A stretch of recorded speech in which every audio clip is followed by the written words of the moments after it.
So I just made it through the HT and Vox interview. It was brutal. I don't know, interview, phone call. Uh, it was something. Um, Objectively, I wanted to say that uh, Harry, in true to form, was adversarial, but that's his style, so you can't fault him for that. I disparage the fact that it was with whites because um, the deal with the race thing that Harry seemed to bring up was that it wasn't addressed was that Jewish and Marxist methodology is to fracture networks and um, tribal strengths, and race is one of the easiest things to bond over. Like you can't read, you don't have religion, right?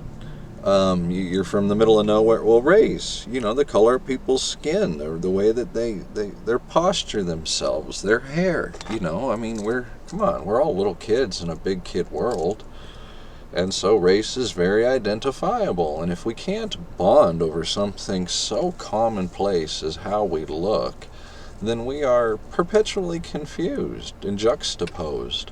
Well, I'm supposed to bond with people that feel this way about liberal concepts? No. And scientific? No. Like, love it or not, hate it or whatever, people have race. Now, maybe it was a Pandora's box to invent the word race, but hey, here we go. Right? I am not the same race as other people. Okay, do I prefer my own race? Yes. Is there a problem with that? Fuck no. Kiss my ass. So, we have to bond around things that aren't globo homo, aren't the Matrix.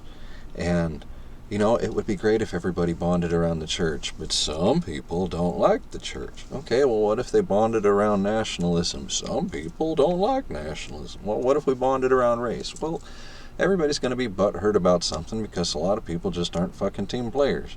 And my thoughts on Harry in general is that he seems like he wants to preserve an edgy franchise.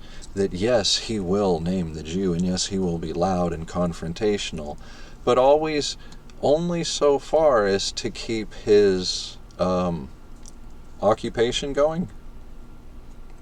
Everybody's got to make a living.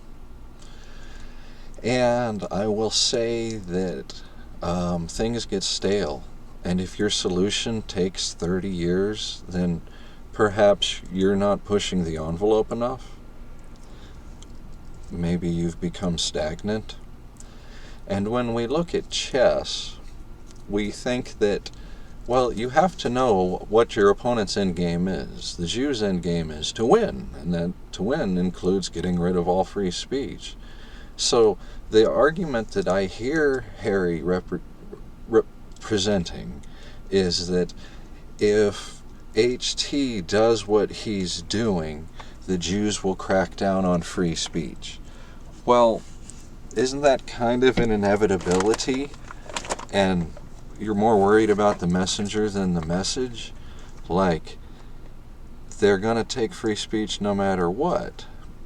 So you can't worry about the sacrificing that piece on the board. You got to worry about the end game. And in this same game, we're going to need a knight. And what is it? An Arthur and Excalibur. Somebody's going to have to pull the sword.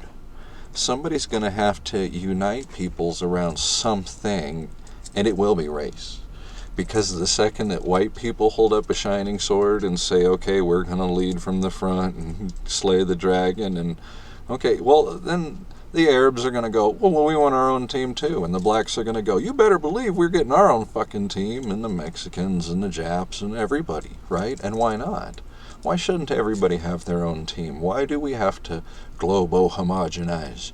What is this diversity crap? The people running the world are the most racist people they are. They want only the pure Jewish bloodline, and then everybody else is mixed mutts, mongoloids, and pets. Get the fuck out of here with all that. So, to sum up, somebody has to reforge the sword. Somebody has to pull Excalibur from the stone. HT's putting his money where his mouth is. He's ponying it up. Will he be the guy to do it? I don't know. Is he trying? Yes. Should everybody be stepping up to try? Yes. Because I would rather hurt feelings now than wait and know that every action I make will end up with go to jail. Do not pass go. Like, we gotta be loud now. Be rowdy now, okay? It's turning into a police state. Rapidly. Set it off. Make noise. Fuss and holler. Be rebellious. Man, I mean, of course, don't use violence. Whatever. But, dude, knocking other people's moves, saying that the man is going to bring the pain, is just punking out, dude. If you want to go sit in the car or you want to sit this one out, go home. Harry didn't look very good in that interview, and I'm trying to be pretty objective here. And HT looked tired, and he looked like he got tired of having to defend himself from somebody instead of collaborating on an important message. I don't want to speak for anybody, I'm just offering my point of view. For what it's worth, the brief dealings that I've had with HT is that he means what he says, and I've never heard an excuse come out of his mouth yet. I like the guy personally. So, think what you will. The reason I'm addressing this drama isn't because I want to have my own, what a pundit spotlight bullshit.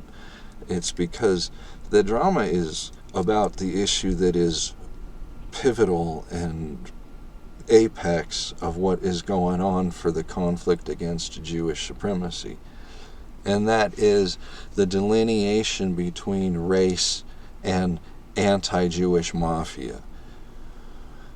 Yes, we're playing into their hands if we play the race card, but the race card is also the thing that will be identifiable and strong enough to lead the countercharge, because we're all being persecuted. 1 here, 2 here, 5 here, 10 here, 100 here. We're all being persecuted. But we have to rally around something. Oh, we were persecuted because the cops fucked us, because the TV ruined our kids, because pharmaceuticals killed our parents. That's fine and dandy. But we have to start picking something that is so fucking simple that we don't have to speak to our children, that they will understand it in the cradle and recognize, okay, these are my folk, these are my kin, these are the ones that I will learn from, these are the ones that I appreciate and I will eventually defend. And then we branch out from there to community and and go. And we can have towns and cities and all this wonderful stuff. But they're breaking apart our bonds, and we got to bond around something, and it was always going to be race. So, hoorah! It's coming. What else can I say?